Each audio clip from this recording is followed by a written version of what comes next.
My name is Christopher Sanderson. I'm a realtor here in Texas, and I wanted to go over this very common TREC form, which is the IABS, Information About Brokerage Services.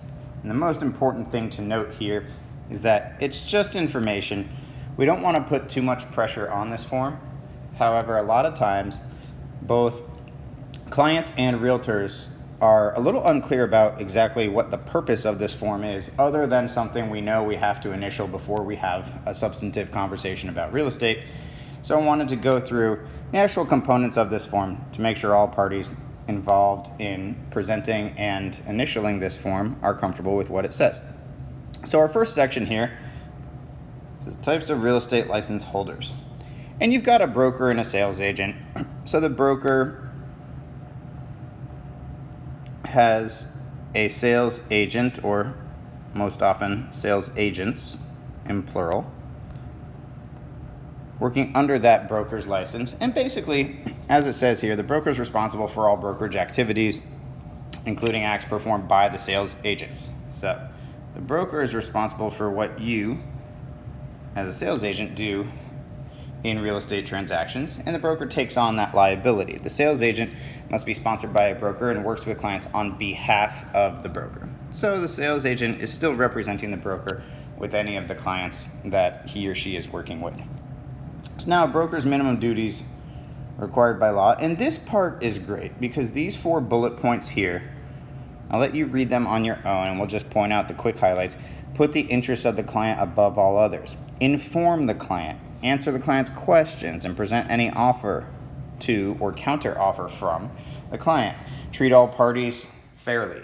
So these are brokers' minimum duties, and these minimum duties will transfer to the corresponding sales agent. So that means whether you're representing a seller or a buyer, as a sales agent, you have to make sure to fulfill these minimum duties. And that's what we see in these next couple sections here.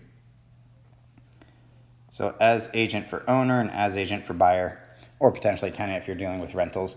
But here it says the broker becomes the property owner's agent through an agreement with the owner, usually in a written listing to sell or property management agreement.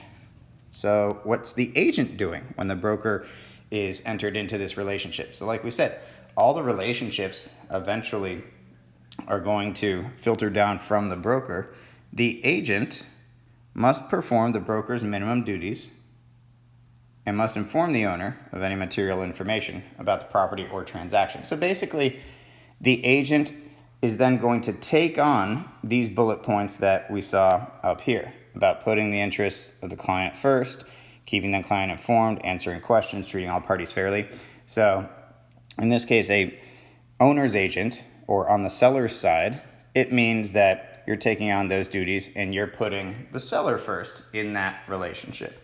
And then on the buyer's side, it's very similar. A buyer's agent is going to perform the broker's minimum duties and must inform the buyer of any of that material information relevant to the property or the transaction itself. So those tend to be a little bit more straightforward.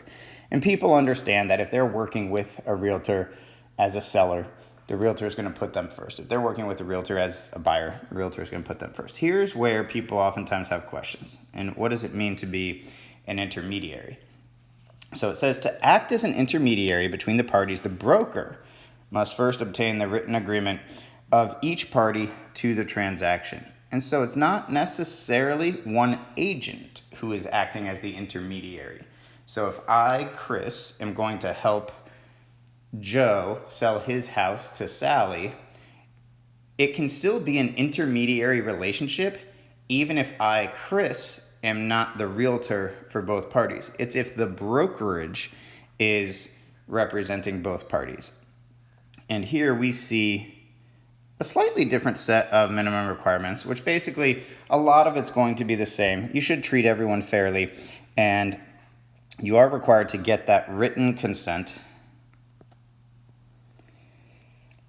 And with written consent, you can appoint a different license holder associated with the broker to each party. So let's talk about what that would look like. And I'm going to come down here where we have a little bit of space and we're going to draw this out so that we can see it clearly. So for example, I'm with Coldwell Banker. So Coldwell Banker is the brokerage.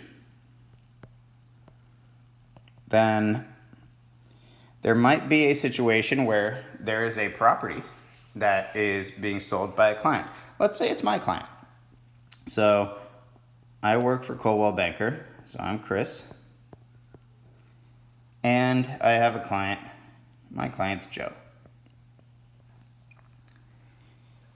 And Joe is selling his house, and I host an open house. Hopefully I do a great job. And lots of people come, and somebody walks in to the open house. Sally. So Joe will be our seller in this case. And Sally walks into the open house and says, "This is beautiful. I've got to have it." So Sally's going to be our buyer in this case.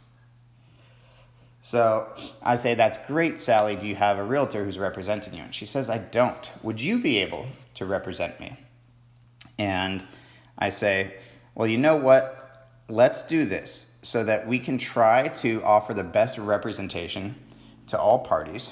Let's have Coldwell Banker, who will be our intermediary in this case. Let's have Coldwell Banker be the broker for both parties, but let's have them assign someone." And that's what that section that we just looked at is talking about. And this is probably the most common question that comes up on the IABS is, what does intermediary look like?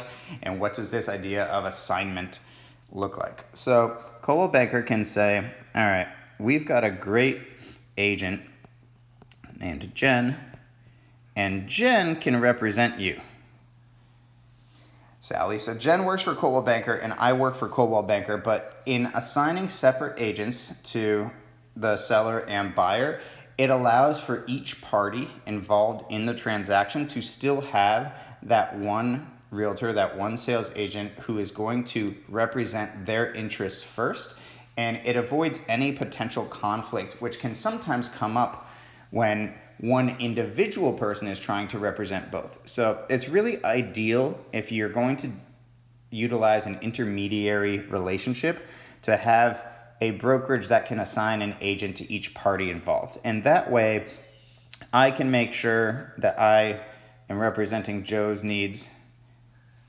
Jen can make sure that she's representing Sally's needs, and we never run into a situation where there's a potential conflict of interest in that representation. So that's what we see here when they say that in bullet point 2, you may, with the party's written consent, appoint a different license holder associated with the broker to each party. That's what that looks like. And then the other aspect of an intermediary relationship is you must not, unless specifically authorized in writing, disclose that the owner will accept a price less than the written asking price, that the buyer will pay more. So basically, you want to make sure that you're not giving away privileged information of any party involved in the transaction. And this is a huge part of the IABS. And then our last point of consideration here, what does it mean to be a subagent? And this is also something that is really important to make sure you convey to potential clients, and it's really important for realtors to understand. And this is oftentimes also a point of confusion. A subagent is going to be someone who is aiding a buyer in a transaction without an agreement to represent the buyer. And what that means is, in that case, and I'm going to put this in red just so it stands out, you do not represent the buyer. You must place the interests of the owner first, owner first, owner first.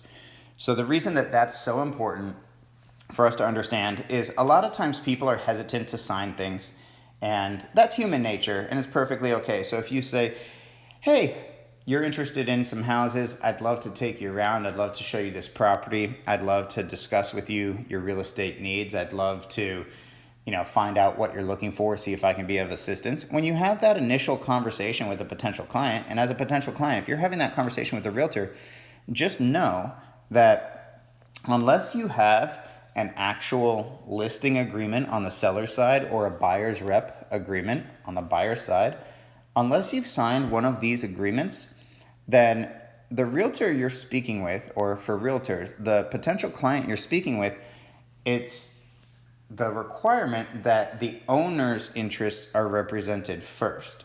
And so a lot of times buyers say, hey, I'm looking to buy a house. Can you help me out? Sure, let's talk about it. Let's talk about it in depth. Here's an IABS. I'd love for you to put your initials down here. And if you notice, it's only initials. A lot of people are, hesitant to sign any documents, and then they see that they just have to put their initials, and they say, okay, well, this isn't, as significant of a document. It's only a one-pager. I just have to initial that I received it, that I understand the information therein. So in this case, you want to make sure that you don't accidentally enter into this sub-agency relationship where a realtor who you think has your best interests in mind is actually representing the opposing party, is representing the owner.